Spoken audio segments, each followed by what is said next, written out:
Eva from Group 8 BSGC 1-3. So today, papakita namin sa inyo kung paano nag-work ang Kincaid's Convergence Model of Communication. So isang simple but relatable na group project discussion. Basically, ang model na ito ay nagpapakita ng communication. It's not just about talking, it's about changing ideas, giving feedback, listening to each other, hanggang sa makabuo ng mutual understanding o isang decision. Two-way process siya, so pwede mag-share ang bawat isa, given an action.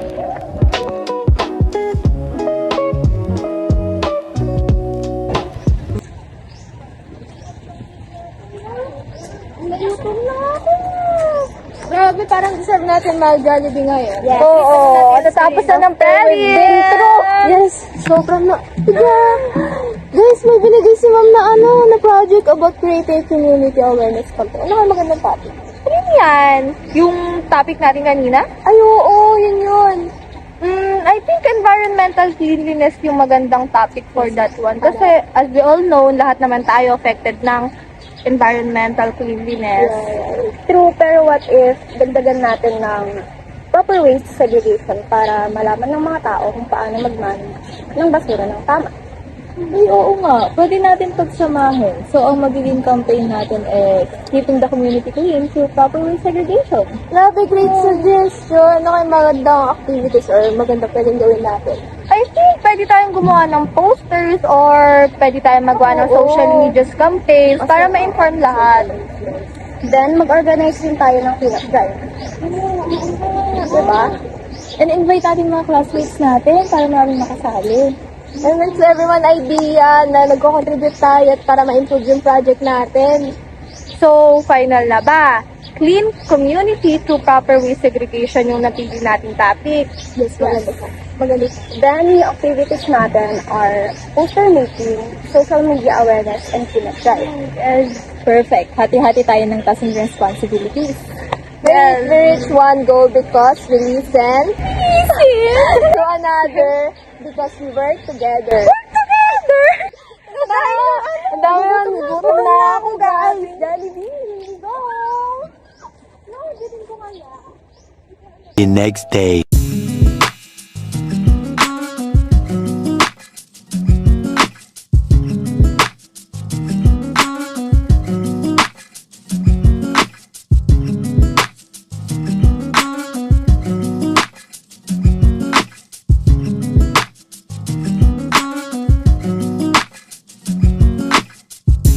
Paano pala yung sa nating campaign? Di ba napag-usapan na natin yung nakaraan?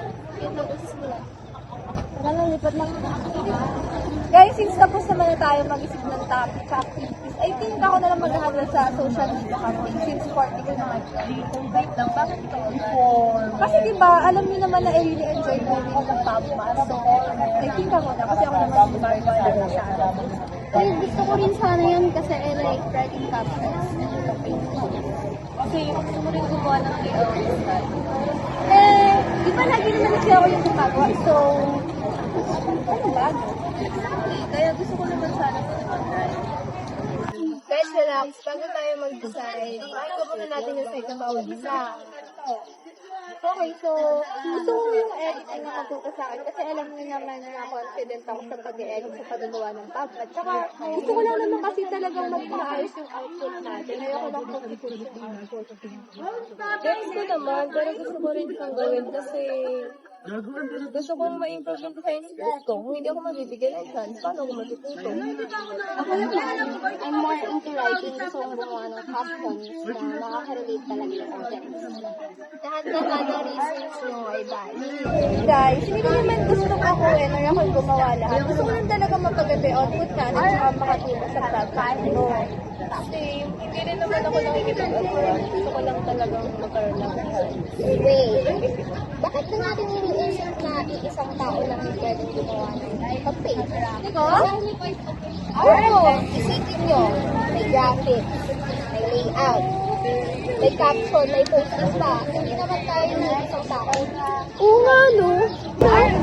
So, what if hatiin na lang natin. Huh? O diba, since ikaw, Gia, magaling ka sa graphics, doon kita ilalagay kasi yung forte mo.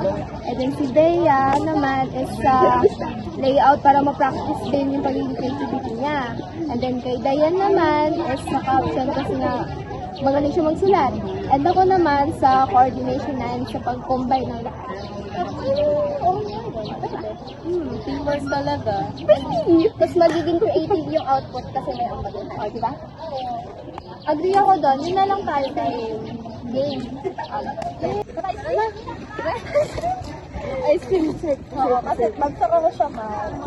Guys, doon yung pinag-usapan natin. Akala ko magtatampuhan tayo kanina. Sorry talaga kasi akala ko talaga ayaw nyo kasi hindi kayo nadaan. Kasi ngayon mood natin dahil sa exam. Oo. Kasi sir, huwag mag-assume. Mag-usap muna.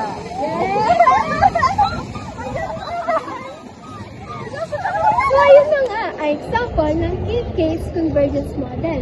Because we shared ideas, listened, gave feedback, and adjust their suggestions hanggang sa magkaroon ng iisang goal. Hindi one-way ang communication. Lahat may chance na magsalita at mag-contribute ng informations. And dahil tuloy-tuloy ang communication, nakaka-create tayo ng isang shared decision. And also, yun talaga ang main idea ng Keep-Case Convergence Model. Yung feedback ng bawat isa, it helped to improve the original idea. So in conclusion, Keep-Case Convergence Model teaches us that effective communication happens when people listen, respect others' opinion, and work together until they reach mutual understanding.